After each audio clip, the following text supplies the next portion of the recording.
reka mbaze abasore, niko mwa basore mwe, iyo wifashe uri umusore imyaka myinshi urakuze wenda no gusaza,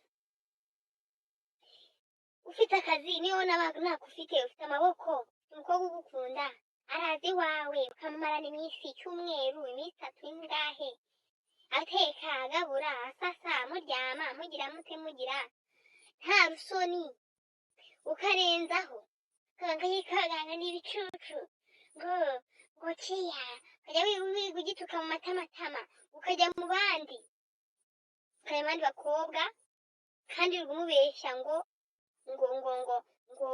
ndagukunda kandi umubeshya.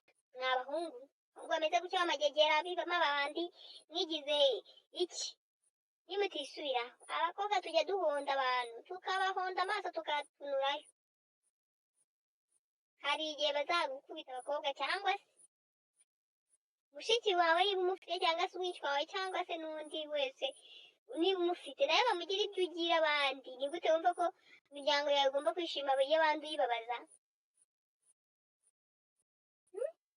Nimwe mbaza, umukobwa ntacyo ataguha, nta nubwo umunaniwe kumutunga, nta nubwo yabuze abandi bamwirukaho, akaguha umwanya ibikobwa ngo n'ibicucu bazajya ngo ngira ngo bamenye. Umva muzajya mubyibona,